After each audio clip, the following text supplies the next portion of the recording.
نحمدہ و نصلی علی رسولہ الکریم اما بعد واعوذ باللہ من الشیطان الرجیم بسم اللہ الرحمن الرحیم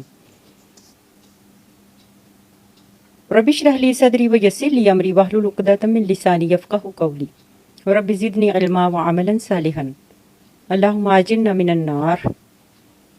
تمام سامعین کو میری طرف سے اور میرے چینل نور قرآن کی طرف سے السلام علیکم ورحمۃ اللہ وبرکاتہ، اس امید پر کہ آپ سب لوگ بخیریت ہوں گے۔ آج سورۃ الفرقان کے آخری رکوع کی تلاوت میں آپ کے سامنے کروں گی، اور اس کے اندر جو بیان ہے وہ عباد الرحمن کے بارے میں ہے، یعنی اللہ تبارک و تعالیٰ کے بندے کون سے ہیں اور ان کی صفات کیا ہیں، اس کے بارے میں آج کا بیان ہے۔ اس امید کے ساتھ کہ آپ سب ان باتوں پر غور کریں گے اور اپنی ذات کا محاسبہ کریں گے کہ عباد الرحمن میں جو صفات ہونی چاہیے کیا ہمارے اندر موجود ہیں، اور اگر کسی طرح کی کوئی کمی ہے تو اللہ تبارک و تعالیٰ سے دعا گو ہوں گے ہم سب مل کے کہ یا اللہ اس کمی کو دور کر دے اور ہمیں بھی عباد الرحمن یعنی اللہ کے بندوں کی لسٹ میں شامل کر لیں۔ تو آج کی ویڈیو کا آغاز میں اللہ تبارک و تعالیٰ کی صفات شان عظیم سے بیان کرتی ہوں، جس میں اللہ تبارک و تعالیٰ نے آسمان میں چاند، ستارے اور سورج اور اس کے علاوہ دن اور رات کے آنے کے بارے میں بتایا ہے، ان کی نشانیوں کے بارے میں بتایا ہے۔ یہ کیوں اللہ تبارک و تعالیٰ ان چیزوں کا ذکر کرتے ہیں؟ اس وجہ سے کہ ہم ان پر غور و فکر کریں اور اللہ تبارک و تعالیٰ کی ذات پاک کے ہونے کا احساس ہمارے اندر ہر وقت جو ہے نا وہ موجود رہے، اور اس بات کے ہم شکر گزار بھی ہوں، کیونکہ یہ نہ صرف اللہ تبارک و تعالیٰ نے اس سے کائنات کو ان چیزوں سے سجایا ہے، زینت بنایا ہے ہمارے لیے، بلکہ ہمارے لیے زندگی کا وجود بھی ان چیزوں سے ہے۔ تو آج سورۃ الفرقان کی آیت نمبر 61 اور 62 میں تلاوت کر رہی ہوں، جس میں اللہ تبارک و تعالیٰ کی شان عظیم کے بارے میں ہے۔ اعوذ باللہ من الشیطان الرجیم بسم اللہ الرحمن الرحیم تبارک الذی جعل فی السماء بروجا وجعل فیہا سراجا وقمرا منیرا۔ ترجمہ: بڑی برکت والا ہے وہ جس نے آسمان میں برج بنائے یعنی ستارے، اور ان میں ایک چراغ روشن بنایا اور ایک تابناک چاند۔ وَهُوَ الَّذِي جَعَلَ اللَّيْلَ وَالنَّهَارَ خِلْفَةً لِمَنْ أَرَادَ أَنْ يَذَّكَّرَ أَوْ أَرَادَ شُكُورًا۔ اور وہی ہے جس نے رات اور دن کو ایک دوسرے کے پیچھے آنے والا بنایا، یہ اس شخص کے لیے ہے جو نصیحت حاصل کرنا چاہے یا شکر ادا کرنا چاہے۔ آگے آیت نمبر 63 سے لے کر 76 تک اللہ تبارک و تعالیٰ نے عباد الرحمن یعنی اللہ کے جو خاص بندے ہیں ان کی صفات بیان کی ہیں، اور ساتھ ساتھ اللہ تبارک و تعالیٰ نے ان کے انعامات کا بھی ذکر کیا ہے۔ تو شروع کرتے ہیں آیت نمبر 63 سورۃ الفرقان، جو قرآن پاک کی 25ویں سورت ہے اور پارہ نمبر 19۔ وَعِبَادُ الرَّحْمَنِ الَّذِينَ يَمْشُونَ عَلَى الْأَرْضِ هَوْنًا وَإِذَا خَاطَبَهُمُ الْجَاهِلُونَ قَالُوا سَلَامًا۔ ترجمہ: اور رحمان کے بندے وہ ہیں کہ زمین پر بڑی سبک رفتار سے چلتے ہیں، اور جب جاہل لوگ انہیں خطاب کرتے ہیں تو کہتے ہیں سلام۔ سبک رفتار سے مراد یہ ہے کہ وہ غرور والے نہیں ہوتے، مغرور نہیں ہوتے، تکبر نہیں کرتے، بلکہ عاجزی کے ساتھ روئے زمین پر چلتے ہیں، اور جاہلوں سے بحث و مباحثہ میں نہیں پڑتے، بلکہ جب وہ کسی ایسے جاہل انسان کے سامنے کھڑے ہوتے ہیں تو وہ ان سے سلام کر کے کنارہ کشی اختیار کر لیتے ہیں، بحث نہیں کرتے۔ دوسری صفت کون سی ہے؟ وَالَّذِينَ يَبِيتُونَ لِرَبِّهِمْ سُجَّدًا وَقِيَامًا۔ اور وہ جو راتوں کو اپنے پروردگار کے حضور سجدے میں اور قیام میں مصروف رہتے ہیں، یعنی دن کی نمازوں کے ساتھ ساتھ تہجد کا اہتمام کرنے والے لوگ۔ آیت نمبر 65 وَالَّذِينَ يَقُولُونَ رَبَّنَا اصْرِفْ عَنَّا عَذَابَ جَهَنَّمَ إِنَّ عَذَابَهَا كَانَ غَرَامًا۔ ترجمہ: اور وہ جو کہتے ہیں اے ہمارے پروردگار ہم سے جہنم کا عذاب دور رکھنا، بے شک اس کا عذاب بڑا تباہ کن ہے۔ تو دیکھیں دنیا کے کاموں میں مصروف ہونے کے ساتھ ساتھ ہمیں آخرت کی فکر کی بے حد ضرورت ہے۔ اس آیت میں اللہ تبارک و تعالیٰ نے فرمایا ہے کہ وہ ہر وقت ڈرتے رہتے ہیں اور جہنم کے عذاب سے بچنے کی دعا کرتے ہیں۔ تو ہمیں بھی روزمرہ کی عبادات میں جہنم سے بچنے کی دعا ضرور شامل کرنی چاہیے۔ انہا ساءت مستقرا و مقاما۔ تو جہنم کیا چیز ہے؟ ترجمہ: بے شک جہنم بہت برا ٹھکانہ اور بہت برا مقام ہے۔ نیکسٹ جو اللہ تبارک و تعالیٰ نے اللہ کے بندے کی صفت بیان کی ہے وہ آیت نمبر 67 کے مطابق یہ ہے، والذین اذا انفقوا لم یسرفوا ولم یقتروا وکان بین ذلک قواما، اور وہ جب خرچ کرتے ہیں تو نہ حد سے بڑھتے ہیں نہ تنگی کرتے ہیں بلکہ اس کے درمیان اعتدال میں رہتے ہیں۔ اسی چیز کو اللہ تبارک و تعالیٰ کی آیت نمبر سورت بنی اسرائیل کی آیات نمبر 66 اور 67 اور 69 میں نے بیان کیا تھا اپنے پچھلی ویڈیو میں کہ اللہ تبارک و تعالیٰ اسراف سے اور بخل سے منع فرماتے ہیں۔ اسراف سے مراد یہ ہے کہ حد سے بڑھ کے اللہ کے دیے ہوئے مال کو خرچ کرنا، کہ جہاں نہیں ضرورت وہاں بھی اللہ کے دیے ہوئے مال کو ضائع کرنا، اور بخل سے مراد یہ ہے کہ جہاں ضرورت ہے وہاں بھی خرچ نہ کرنا۔ اسی چیز کو اللہ تبارک و تعالیٰ نے سورۃ الفرقان کی آیت نمبر 67 میں بیان فرمایا ہے اور ان دونوں چیزوں سے منع فرمایا ہے۔ اگلی صفت اللہ تبارک و تعالیٰ نے سورۃ الفرقان کی آیت نمبر 68 میں جو بیان کی ہے، اس میں 3 باتوں کی طرف اشارہ کیا ہے۔ وَالَّذِينَ لَا يَدْعُونَ مَعَ اللَّهِ إِلَٰهًا آخَرَ، پہلی جو بات ہے جس پہ ہمیں پوری یکسوئی سے اس پر عمل کرنا چاہیے وہ یہ ہے کہ اور وہ جو اللہ تعالیٰ کے ساتھ کسی اور خدا کو نہیں پکارتے۔ پہلے بھی میں نے اپنی بہت ساری ویڈیوز میں اس بات پر بہت فوکس کروایا بھی ہے، اور خود بھی میں اس چیز پر بہت فوکس کرتی ہوں اللہ کے کرم سے کہ اللہ وحدہ لا شریک ہیں اور ان کے ساتھ کوئی شریک نہیں ہے، کوئی دوسرا معبود نہیں ہے۔ اس چیز کو پکڑ لیں اور پلیز لوگوں کے پیچھے، مختلف عقیدوں کے پیچھے مت بھاگیں۔ اگلی جو صفت اللہ تعالیٰ نے اسی آیت میں بیان کی ہے اللہ کے بندوں کی، وہ یہ ہے کہ وَلَا يَقْتُلُونَ النَّفْسَ الَّتِي حَرَّمَ اللَّهُ إِلَّا بِالْحَقِّ وَلَا يَزْنُونَ، اور نہ انسانی جان کو ناحق قتل کرتے ہیں کیونکہ اس کی حرمت کو اللہ تعالیٰ نے قائم رکھا ہے۔ وَلَا يَزْنُونَ، اور بدکاری نہیں کرتے، یعنی زنا سے بچنا۔ وَمَنْ يَفْعَلْ ذَلِكَ يَلْقَ أَثَامًا، اور جو ایسا کرے گا سخت گناہ میں جا پڑے گا۔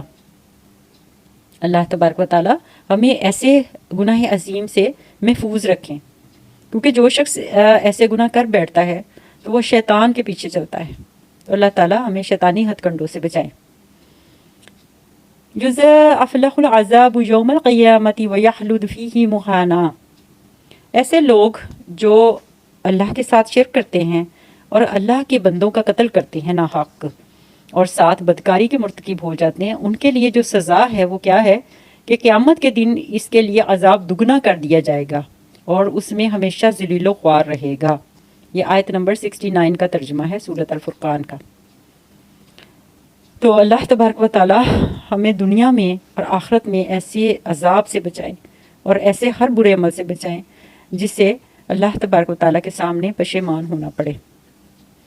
اگلی آیت نمبر 70 ہے سورۃ الفرقان کی، اور عباد الرحمن کی نیکسٹ صفت جو اللہ تبارک و تعالیٰ بیان فرما رہے ہیں وہ یہ ہے، إِلَّا مَن تَابَ وَآمَنَ وَعَمِلَ عَمَلًا صَالِحًا، ہاں وہ جس نے توبہ کی اور با ایمان رہا اور نیک عمل کیے، تو ایسے لوگوں کے لیے کیا اللہ تبارک و تعالیٰ انعام کرتے ہیں، فَأُولَئِكَ يُبَدِّلُ اللَّهُ سَيِّئَاتِهِمْ حَسَنَاتٍ، تو اللہ تعالیٰ اس کی برائیوں کو نیکیوں میں بدل دے گا۔ سبحان اللہ ماشاءاللہ، کہ دیکھیں جب انسان سچے دل سے توبہ کرتا ہے اور پھر اس پر ایمان بھی لے آتا ہے کہ یا اللہ اب میں دوبارہ یہ غلط کام کبھی نہیں کروں گا، تو اللہ تبارک و تعالیٰ تو غفور الرحیم ہے، تو اس بندے کے لیے اللہ تعالیٰ کتنا خوبصورت انعام اللہ تعالیٰ نے فرمایا ہے کہ اس کی تمام برائیوں کو اللہ تعالیٰ نیکیوں میں بدل دے گا۔ اللہ تعالیٰ کہتے ہیں کہ تو میری طرف بڑھ تو صحیح، میری طرف دیکھ تو صحیح، پھر دیکھ میں کیسے تجھے بخشتا ہوں۔ اگر تو ایک ہاتھ آگے آتا ہے تو اللہ تبارک و تعالیٰ ایک بالش تمہاری طرف بڑھتے ہیں، اگر تو چل کے اللہ کی طرف جائے گا تو اللہ تعالیٰ دوڑ کر تیری طرف آئیں گے۔ اللہ تبارک و تعالیٰ تو شارق سے بھی زیادہ قریب ہیں، صرف پکارنے کی ضرورت ہے کہ اللہ تعالیٰ ہر بندے کی پکار کو سنتا ہے، چاہے وہ گناہ گار ہے چاہے وہ اللہ تعالیٰ کا نیک انسان ہے۔ تو پھر کیا انعام اللہ تعالیٰ دیتے ہیں کہ جب سچے دل سے توبہ کر لیتے ہیں تو اللہ تعالیٰ اس کی برائیوں کو نیکیوں میں بدل دیتے ہیں۔ وَمَن تَابَ وَعَمِلَ صَالِحًا فَإِنَّهُ يَتُوبُ إِلَى اللَّهِ مَتَابًا، اور جس نے توبہ کی اور نیک عمل کیے سو وہ اللہ تعالیٰ کی طرف ایسے جھکتا ہے جیسا جھکنے کا حق ہے، تو یہ بھی ایک صفت ہے اللہ کے بندے کی کہ جب وہ ایک دفعہ توبہ کر کے اللہ سے دعا کرتا ہے کہ یا اللہ مجھے اس توبہ پر استقامت عطا فرما، تو پھر وہ بالکل ہر لحاظ سے اللہ کے سامنے جو ہے نا وہ جھک کر عاجزی سے جھک جاتا ہے. یہ بھی اس کی ایک صفت ہے. تو ہمیں کیا چاہیے کہ ہم بھی اپنی ذات کا محاسبہ کریں کہ اگر کوئی غلطیاں ہم سے ہو جاتی ہیں جانے انجانے میں تو ہم اس پر فوراً توبہ کر لیں اور اللہ کے سامنے عاجزی سے جھک جائیں، اور پھر وہ تو جو غلطی ہے اس کو کبھی نہ دہرائیں. کوشش ہمیشہ ہماری یہی رہے اور دعا بھی یہی رہے کہ یا اللہ ہمیں ہر طرح کی چھوٹی بڑی غلطیوں سے بچا لے. وَالَّذِينَ لَا يَشْهَدُونَ الزُّورَ وَإِذَا مَرُّوا بِاللَّغْوِ مَرُّوا كِرَامًا. اگلی صفت آیت نمبر 72 سورۃ الفرقان. اور وہ جو کسی بے اصل اور غلط بات کی گواہی نہیں دیتے اور جب کسی لغو بات سے گزرتے ہیں تو بڑی شائستگی اور توقیر کے ساتھ گزر جاتے ہیں. دیکھیں گواہ مل جاتے ہیں، عدالتوں کے باہر پیسے لے کے گواہی دے دیتے ہیں. گھروں میں بھی ایسا ہے کہ غلط بات جو ہے وہ اس پر کبھی بھی بچوں کو یا ہمارے ارد گرد جو لوگ ہیں ان پر کبھی بھی ان کو اپریشیٹ نہیں کرنا چاہیے. ہمیشہ حق کے مطابق فیصلہ کرنا چاہیے. جو حق بات ہے اس کی گواہی دے، غلط بات کی گواہی کبھی نہ دیں. یہ بھی نیک بندوں کی صفت ہے. اور نہ وہ غلط بے حیائی کی باتیں لغو باتیں سنتے ہیں اور نہ ہی ان کے پاس جو ہے نا بیٹھتے ہیں ایسے لوگوں کے پاس. جب دیکھتے ہیں کہ کسی محفل میں کوئی لغو بات ہو رہی ہے، بری بات، بے حیائی کی بات ہو رہی ہے، تو وہ فوراً وہاں سے آہستگی سے شائستگی کے ساتھ اٹھ جاتے ہیں. اور کوشش یہ کرنی چاہیے کہ نہ صرف وہاں سے ہم لوگ اٹھ جائیں بلکہ ان کو بھی منع کریں کہ ایسی باتوں سے پرہیز کریں. اگلی صفت اللہ تبارک و تعالیٰ کی بندوں کی یہ ہے آیت نمبر 73. والذین اذا ذکروا بآیات ربہم لم یخروا علیہا صما وعمیانا. ترجمہ آیت نمبر 73.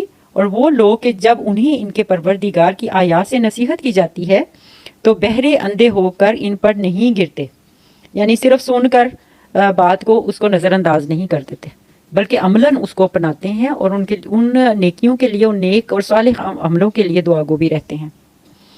والذین یقولون ربنا هب لنا من ازواجنا وذریاتنا قرۃ اعین واجعلنا للمتقین اماما. یہ آیت نمبر 74 ہے سورۃ الفرقان کی، اور یقین کریے بڑی خوبصورت یہ آیت ہے اور بڑی خوبصورت دعا ہے جو ہمیں ضرور یاد کرنی چاہیے، اپنے بچوں کو بھی یاد کروانی چاہیے. اور اللہ تبارک و تعالیٰ سے جو دعا اس آیت میں کی ہے وہ تو بہت ہی خوبصورت ہے. ترجمہ بیان کرتی ہوں. اور وہ جو کہتے ہیں ہمارے پروردگار ہمیں ہماری بیویوں اور بچوں سے آنکھوں کی ٹھنڈک عطا فرما. آنکھوں کی ٹھنڈک سے مراد یہ ہے کہ ہماری اولادوں کو صدقہ جاریہ بنا دے ہمارے لیے، اور ہماری بیویاں ہمارے فرما بردار بیویاں ہوں. تو جن گھروں میں بیویاں فرما بردار ہوتی ہیں ان گھروں کا ماحول ہی ڈیفرنٹ ہوتا ہے. ان کے بچے اور ان کی بیویاں ان کے گھروں میں سکون کا باعث ہوتی ہیں. تو ایسے گھر جنت کا نمونہ ہوتے ہیں. اور ساتھ ہی اللہ تبارک و تعالیٰ سے دعا کرتے ہیں کہ وجعلنا للمتقین اماما، اور ہمیں پرہیزگاروں کا پیشوا بنا دے. پیشوا امام کو کہتے ہیں، یعنی پہلے ہمیں ضرورت ہے کہ ہم متقی پرہیزگار بنیں. اس کے لیے کیا کرنا چاہیے کہ ہمیں ہر وہ عمل کرنا چاہیے جسے اللہ تبارک و تعالیٰ نے جس کا ہمیں حکم دیا ہے. دین اسلام کے دائرے میں رہنا چاہیے اور اللہ کے نیک بندوں کی صفات کو اپنانا چاہیے. اور اس کے ساتھ ساتھ جب ہم پرہیزگار بن جائیں گے تو پھر ہمیں پرہیزگاروں کے امام کے بننے کے لیے دعا کرنی چاہیے، کیونکہ اس کے اگلا مرتبہ تو امام کا ہی ہے نا. تو یہ کتنا بڑا مقام اور کتنا بڑا درجہ ہے، تو اس کی دعا بھی کرنی چاہیے. اس کے بعد آیت نمبر 75 میں اللہ تبارک و تعالیٰ فرماتے ہیں کہ وہ لوگ جو اللہ تعالیٰ کے یہ عباد الرحمن کی صفات جن کے اندر موجود ہیں ان کے لیے پھر اجر و ثواب کیا ہے، اس کے بارے میں یہ آیت ہے. اولئک یجزون الغرفۃ بما صبروا ویلقون فیہا تحیۃ وسلاما. ترجمہ یہ وہ لوگ ہیں کہ ان کے صبر کا صلہ جنت کے بلند ترین مقامات ہوں گے اور وہ انہیں دعا و سلام کہتے ہوئے ان کا استقبال کریں گے. سبحان اللہ ماشاء اللہ. کہ جنتی لوگ جو ہیں جب جنت میں جائیں گے تو ان کے لیے کیا کیا خوبصورت مقامات ہوں گے، یہ اللہ تبارک و تعالیٰ بہتر جانتے ہیں کہ کس عمل کا کیا مقام ہے اور کیا انعام ہے. اور ایسے جنتیوں کے لیے خود فرشتے اور اللہ تبارک و تعالیٰ انہیں سلام کہہ کے ان کا استقبال کریں گے. ماشاء اللہ سبحان اللہ. یا اللہ ہم سب کو بھی ایسی جنتوں میں، ہمارے والدین کو، ہمارے عزیز و اقارب کو، ہماری اولادوں کو بھی ایسی جنتوں میں داخل فرمانا. آمین ثم آمین. خالدین فیہا، اور اس میں ہمیشہ رہیں گے. حسنت مستقرم و مقامہ، جنت نہایت عمدہ ٹھکانہ ہے اور بہت ہی عمدہ مقام ہے. سبحان اللہ. آیت نمبر 77 سورۃ الفرقان، اس میں ایک پیغام ہے ہم سب کے لیے جو بوسیلہ حضرت محمد مصطفیٰ صلی اللہ علیہ وآلہ وسلم اللہ تبارک و تعالی ہم تک پہنچا رہے ہیں۔ اس آیت پہ بہت زیادہ غور کرنے کی ضرورت ہے، کیونکہ آج کا دور بہت نفسا نفسی کا دور ہے، دنیا میں پھنسے ہوئے ہیں ہم لوگ، دنیا شیطان کے پیچھے لگے ہوئے ہیں۔ تو آج اس آیت کی جو آخری آیت ہے بہت اہم پیغام ہے، اس پر ضرور ہم سب کو غور کرنا چاہیے۔ قُلْ مَن يَعْبَأُ بِكُمْ رَبِّي لَوْلَا دُعَاؤُكُمْ، یا رسول اللہ صلی اللہ علیہ وآلہ وسلم آپ ارشاد فرمائیے اگر تم میرے پروردگار کو نہیں پکارو گے تو اسے کوئی پرواہ نہیں ہے۔ فَقَدْ كَذَبْتُمْ فَسَوْفَ يَكُونُ لِزَامًا، تم نے جھٹلایا ہے تو وہ جلد ہی تمہارے لیے وبال بن جائے گا۔ دیکھیں اللہ تبارک و تعالیٰ فرماتے ہیں کہ تم دنیا میں مجھے بلا دو گے اگر، تو میں آخرت میں تمہیں بلا دوں گا۔ تو کتنے ہی دکھ کا مقام ہے اور کتنی پریشانی والا یہ مقام ہے کہ جب اللہ تبارک و تعالیٰ کے حضور ہم سامنے ان کے کھڑے ہوں گے، روبرو ہوں گے، تو اس وقت اگر اللہ تبارک و تعالیٰ ہم پر اپنی نظر رحمت نہیں کریں گے تو ہمارا کیا حال ہوگا۔ جب سوا نیزے پہ سورج ہوگا اور اس وقت 50,000 سال کا دن ہوگا، وہاں کھڑے رہنا اور اللہ کی نظر رحمت سے مایوس ہو جانا یا اللہ کی نظر رحمت سے محروم ہونا، کتنی بڑی بدبختی ہے۔ تو اللہ تعالیٰ ہم سب کو معاف کرے اور ہماری زندگیوں میں ایسے کام، ایسے عمل شامل کر دے جو اللہ تبارک و تعالیٰ کی رضا کا باعث بن جائے۔ آمین ثم آمین، اس دعا کے ساتھ کہ آپ ان تمام اللہ کے بندوں کی صفات جو اللہ کے مقرب اور اللہ تعالیٰ کے خاص بندے ہیں، ان کی صفات کو نہ صرف سنیں گے بلکہ اپنے ارد گرد، اپنی اولادوں کو، اپنے ارد گرد کے لوگوں کو ان صفات کو ضرور ڈسکس کریں گے، تاکہ ہم سب لوگ جو ہیں اس بات کا محاسبہ کر سکیں، اپنی ذات کا محاسبہ کر سکیں کہ کیا ہمارے عملوں میں کوئی ایسی کمی تو نہیں ہے جو اللہ تبارک و تعالیٰ کو ناپسند ہو۔ تو اپنا بہت خیال رکھیے گا، دعاؤں میں یاد رکھیے گا۔ السلام علیکم ورحمۃ اللہ وبرکاتہ۔ اس بات کے ساتھ آپ کو پھر سے ریمائنڈ کروا رہی ہوں کہ میرے چینل نور قرآن کو پلیز سبسکرائب کیجئے، بیل آئیکن کو پریس کر دیجئے تاکہ نیکسٹ جو ہے میری ویڈیو آپ تک جلد از جلد پہنچ سکے۔ بہت شکریہ، خدا آپ سب کا حامی و ناصر۔ والسلام علیکم ورحمۃ اللہ وبرکاتہ۔